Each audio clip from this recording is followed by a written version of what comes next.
Hello everybody and welcome back to Let's Play V to the 6. So in the last episode we rescued Captain Viridian and got him back to the ship. And on this episode we are going to explore the dimension a little bit, and hopefully we will find a bunch of teleporters which are denoted by question marks on the map, as well as maybe some crew members which we need to advance the story of the game.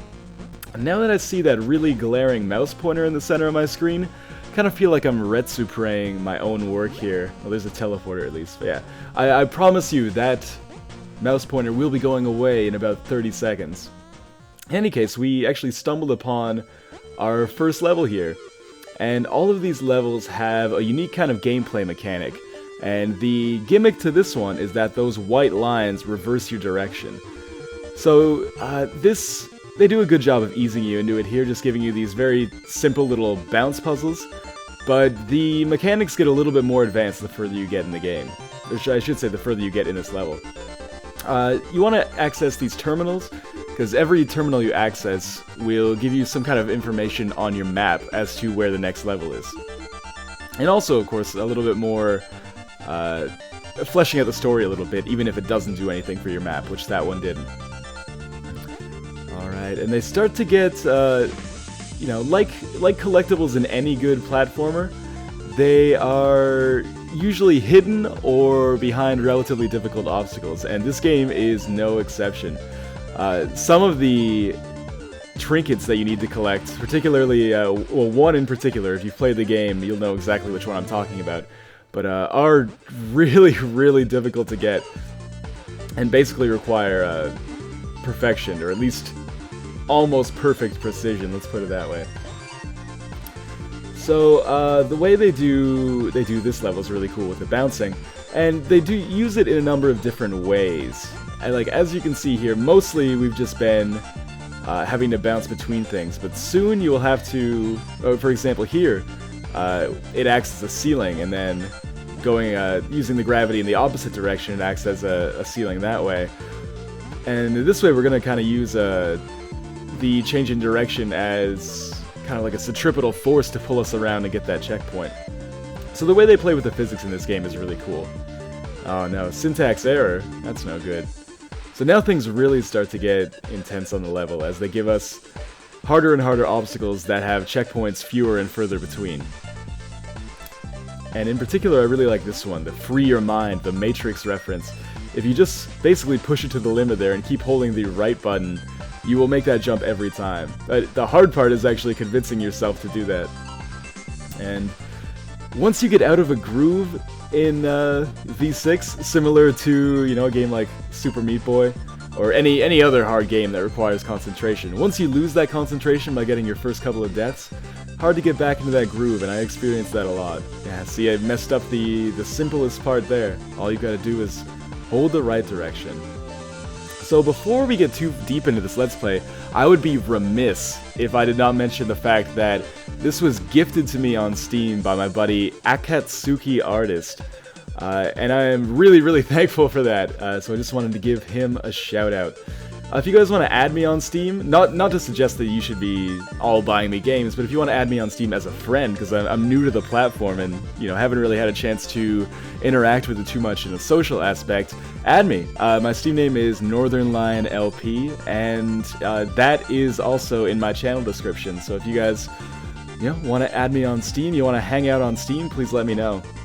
My computer's not great enough to play anything but indie games basically along this vein, but yeah, I'd love to chat with you guys on there. So where we are now is kind of another hidden area. We're going to pick up another trinket. And I realized in the last video I did not really explain what use the trinkets have. And that was, I don't want to say deliberate, but somewhat intentional because, you know, as of this point, I don't know what all the trinkets do. But I imagine something special happens when you collect every single one of them. So hopefully we'll be able to show that off over the course of this Let's Play, and we'll be able to solve the mystery together. Getting another teleporter is nothing to sneeze at either, because it gives us, again, another waypoint that we can use to kind of fast travel. But what we're really looking for here is unlocking or rescuing our co-worker. I believe our co-worker on this level is Victoria, the somewhat clueless I don't even know what she does on the ship, but she's a little bit clueless. not as brave as some of the characters. So yes, we're doing another puzzle here to get a trinket.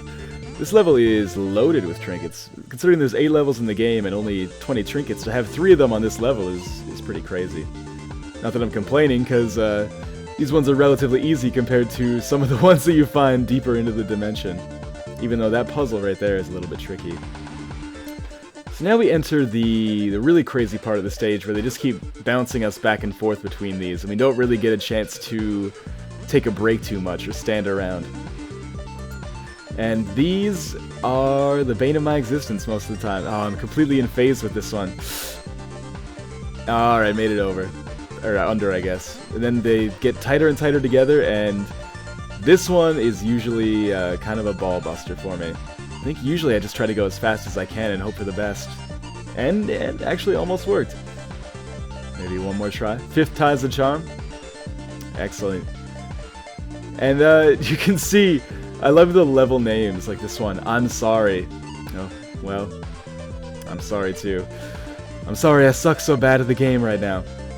This game is, well, today it's on sale on Steam, but it usually retails for $5, and I really, at that price, there's nothing I can do but recommend it. I just got it a couple days ago, and I've already spent, I think, 4 or 5 hours on it, so you will get your money's worth, particularly if you're a fan of this kind of genre.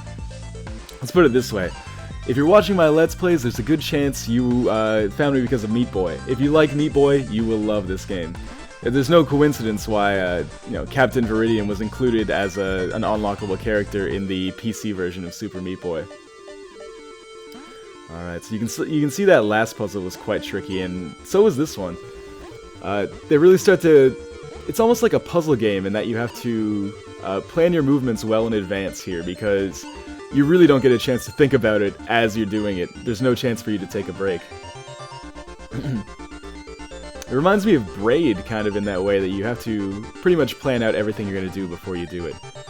So we have found our Victoria. I'm going to explain everything to her. I like that the game doesn't make you hear it over and over again. And yeah, Victoria's a little ditzy, doesn't really understand what's going on. But the teleporter is right there.